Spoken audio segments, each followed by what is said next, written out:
नमस्कार दोस्तों, स्वागत है आपका हमारे चैनल पर। तो हमारी आज की कहानी है पहला सफ़ेद बाल, व्यंग्य, हरिशंकर परसाई जी द्वारा लिखित। तो चलिए शुरू करते हैं। आज पहला सफ़ेद बाल दिखा। कान के पास काले बालों के बीच से झांकता इस पतले रजत तार ने सहसा मन को झकझोर दिया। ऐसा लगा जैसे बसंत में वंशरी देखता घूम रहा हूँ कि सहसा किसी झाड़ी से शेर निकल पड़े, या पुराने जमाने में किसी मजबूत माने जाने वाले किले की दीवार पर रात को बेफिक्र घूमते गर्बीले किलेदार को बाहर से चढ़ते हुए शत्रु के सिपाही की कलगी दिख जाए, या किसी पार्क के कुंज में अपनी राधा को हृदय से लगाए प्रेमी को एकाएक राधा का बाप आता दिख जाए। कालीन पर चलते हुए कांटा चुभने का दर्द बड़ा होता है। मैं अभी तक कालीन पर चल रहा था। रोज नरसिसस जैसी आत्मरति से आईना देखता था। घुंघराले काले केशों को देखकर सहलाकर संवार कर प्रसन्न होता था। उम्र को ठेलता जाता था, वार्धक्य को अंगूठा दिखाता था।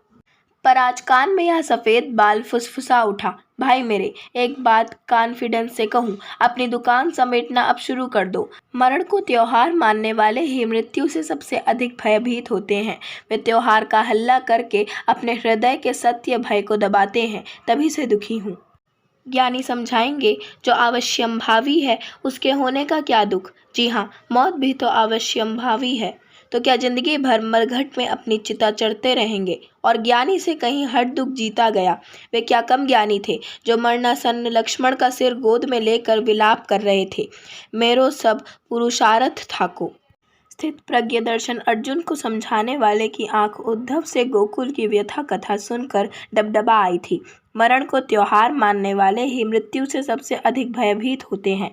वे त्योहार का हल्ला करके अपने हृदय के सत्य को भय को दबाते हैं। मैं वास्तव में दुखी हूँ। सिर पर सफ़ेद कफन बुना जा रहा है। आज पहला तार डाला गया है। उम्र बुनती जाएगी इसे, और यह यौवन की लाश को ढक लेगा। दुख नहीं होगा मुझे। दुख उन्हें नहीं होगा जो बूढ़े ही जन्मे हैं।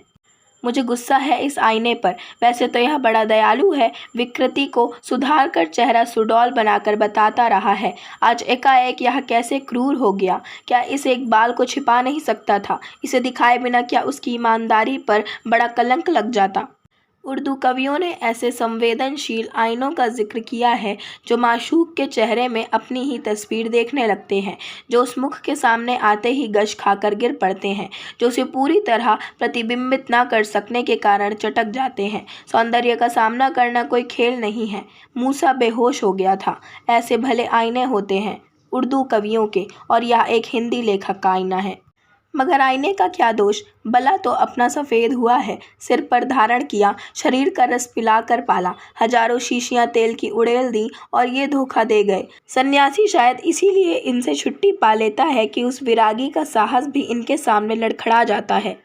आज आत्मविश्वास उठा जाता है, साहस छूट रहा है। किले में आज पहली सुरंग लगी है। दुश्मन को आते अब क्या देर लगेगी। क्या करूं, इसे उखाड़ फेंकूं। लेकिन सुना है यदि एक सफ़ेद बाल को उखाड़ दो तो वहां एक गुच्छा सफ़ेद हो जाता है। रावण जैसा वरदानी होता कमबख्त।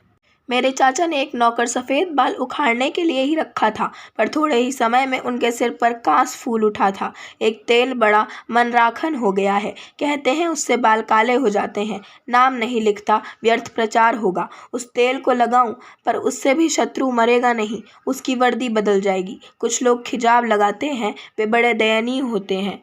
बुढ़ापे से हार मानकर यौवन का ढोंग रचते हैं। मेरे एक परिचित खिजाब लगाते थे। शनिवार को वे बूढ़े लगते और सोमवार को जवान, इतवार उनका रंगने का दिन था। ना जाने वे ढलती उम्र में काले बाल किसे दिखाते थे। शायद तीसरे विवाह की पत्नी को, पर वह उन्हें बाल रंगते देखती होगी। और क्या स्त्री को केवल काले बाल दिखाने से यौवन का भ्रम उत्पन्न किया जा सकता है। नहीं, यह सब नहीं होगा। शत्रु को सिर पर बिठाए रखना पड़ेगा। जानता हूँ धीरे धीरे सब वफादार बालों को अपनी ओर मिला लेगा। याद आती है मेरे समान धर्मी कवि केशव दास की, जिसे चंद्रवदन मग्रलोचनी ने बाबा कह दिया तो वह बालों पर बरस पड़ा। हे मेरे पूर्वज, दुखी रसिक कवि, तेरे मन की ऐंठन मैं अब बखूबी समझ सकता हूँ। मैं चला आ रहा हूँ तेरे पीछे। मुझे बाबा तो नहीं पर दादा कहने लगी है। बस थोड़ा ही फासला है। मन बहुत विचलित है। आत्मरति के अतिरेक का फल नरसिसस ने भोगा था, मुझे भी भोगना पड़ेगा। मुझे एक अन्य कारण से डर है। मैंने देखा है सफ़ेद बाल के आते ही आदमी हिसाब लगाने लगता है कि अब तक क्या पाया, आगे क्या करना है और भविष्य के लिए क्या संचय है। हिसाब लगाना अच्छा नहीं होता। इससे ज़िंदगी में वणिक वृत्ति आती है और जिससे कुछ मिलता है और जिस दिशा से कुछ मिलता है आदमी उसी दिशा में सिजदा करता है। बड़े बड़े हीरो धराशायी होते हैं, बड़ी बड़ी देव प्रतिमाएं खंडित होती हैं। राजनीति, साहित्य, जनसेवा के क्षेत्र में कितनी महिमा मंडित मूर्तियाँ इन आँखों ने टूटते देखी हैं, कितनी आस्थाएं भंग होते देखी हैं। बड़ी खतरनाक उम्र है यह। बड़े समझौते होते सफ़ेद बालों के मौसम में यह सुलह का झंडा सिर पर लहराने लगा है। यह घोषणा कर रहा है, अब तक के शत्रुओं मैंने हथियार डाल दिए हैं, आओ संधि कर लें। तो क्या संधि होगी उनसे जिनसे संघर्ष होता रहा, समझौता होगा उससे जिसे गलत मानता रहा। यौवन सिर्फ काले बालों का नाम नहीं है। यौवन नवीन भाव, नवीन विचार ग्रहण करने की तत्परता का नाम है। यौवन साहस, उत्साह, निर्भयता और खतरे भरी जिंदगी का नाम है। यौवन लीक से बच निकलने की इच्छा का नाम है और सबसे ऊपर बेहिचक बेवकूफ़ी करने का नाम यौवन है। मैं बराबर बेवकूफ़ी करता जाता हूँ। यह सफ़ेद झंडा प्रवचना है। हिसाब करने की कोई जल्दी नहीं है। सफ़ेद बाल से क्या होता है, यह सब मैं किसी दूसरे से नहीं कह रहा हूँ, अपने आप को ही समझा रहा हूँ। द्विमुखी संघर्ष है यह, दूसरों को भ्रमित करना और मन को समझाना। दूसरों से भय नहीं। सफ़ेद बालों से किसी और का क्या बिगड़ेगा, पर मन तो अपना है, इसे तो समझाना ही पड़ेगा कि भाई तू परेशान मत हो, अभी ऐसा क्या हो गया है, यह तो पहला ही है, और फिर अगर तू नहीं ढीला होता तो क्या बिगड़ने वाला है। पहले सफ़ेद बाल का दिखना एक पर्व है। दशरथ को कान के पास सफ़ेद बाल दिखे तो उन्होंने राम को राजगद्दी देने का संकल्प किया। उनके 4 पुत्र थे, उन्हें देने का सुभीता था।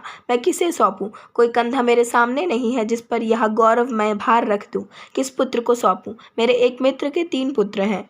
सवेरे यहाँ मेरा दशरथ अपने कुमारों को चुल्लू चुल्लू पानी में मिला दूध बांटता है। इनके कंधे ही नहीं हैं, भार कहाँ रखेंगे। बड़े आदमियों के 2 तरह के पुत्र होते हैं, वे जो वास्तव में हैं पर कहलाते नहीं हैं, और वे जो कहलाते हैं पर हैं नहीं। जो कहलाते हैं वे धन संपत्ति के मालिक बनते हैं, और जो वास्तव में हैं वे कहीं पंखा खींचते हैं या बर्तन मांजते हैं। होने से कहलाना ज़्यादा लाभदायक है। अपना कोई पुत्र नहीं होता तो मुश्किल में पड़ जाते। क्या देते? राजपाट के दिन गए, धन दौलत के दिन है, पर पास ऐसा कुछ नहीं है जो उठाकर दे दिया जाए। न उत्तराधिकारी है न उसका प्राप्य। यह पर्व क्या बिना दिए चला जाएगा? पुत्र तो पीढ़ियों के होते हैं, केवल जन्मदाता किसी का पिता नहीं होता। विराट भविष्य को एक पुत्र ले भी कैसे सकता है? इससे क्या कि कौन किसका पुत्र होगा, कौन किसका पिता कहलाएगा। मेरी पीढ़ी के समस्त पुत्रों, मैं तुम्हें वह भविष्य ही देता हूँ, पर हम क्या दें? महायुद्ध की छाया में बड़े हम लोग, हम गरीबी और अभाव में पले लोग, केवल जी विषा खाकर जिए हम लोग। हमारी पीढ़ी के बाल तो जन्म से ही सफ़ेद हैं। हमारे पास क्या है? हाँ, भविष्य है, लेकिन वह भी हमारा नहीं, आने वालों का है। तो इतना रंक नहीं हूँ। विराट भविष्य तो है, और अब उत्तराधिकारी की समस्या भी हल हो गई। पुत्र तो पीढ़ियों के होते हैं, केवल जन्मदाता किसी का पिता नहीं होता। विराट भविष्य को एक पुत्र ले भी कैसे सकता है? इससे क्या कि कौन किसका पुत्र होगा, कौन किसका पिता कहलाएगा। मेरी पीढ़ी के समस्त पुत्रों, मैं तुम्हें वह भविष्य ही देता हूँ। यद्यपि वह अभी मूर्त नहीं हुआ है, पर हम जुटे हैं उसे मूर्त करने में। हम नींव में धंस रहे हैं कि तुम्हारे लिए एक भव्य भविष्य रचा जा सके। वह एक वर्तमान बनकर ही आएगा। हमारा तो कोई वर्तमान भी नहीं था। मैं तुम्हें भविष्य देता हूँ, और इसे देने का अर्थ यह है कि हम अपने आप को दे रहे हैं, क्योंकि उसके निर्माण में अपने आप को मिटा रहे हैं। लो सफ़ेद बाल दिखने के इस पर्व पर यह तुम्हारा प्राप्य संभालो। होने दो हमारे बाल सफ़ेद। हम काम में तो लगे हैं, जानते हैं कि काम बंद करने और मरने का क्षण एक ही होता है। हमें तुमसे कुछ नहीं चाहिए। ययाति जैसे स्वार्थी हम नहीं हैं, जो पुत्र की जवानी लेकर युवा हो गया था। बाल के साथ उसने मुंह भी काला कर लिया। हमें तुमसे कुछ नहीं चाहिए। हम नींव में धंस रहे हैं। लो हम तुम्हें कलश देते हैं। आशा करती हूँ आपको हमारी आज की कहानी पहला सफ़ेद बाल पसंद आई होगी। अगर आपको हमारी आज की कहानी पसंद आई हो तो हमारे चैनल को सब्सक्राइब करें, वीडियो को लाइक करें और बेल आइकन दबाना ना भूलें। धन्यवाद।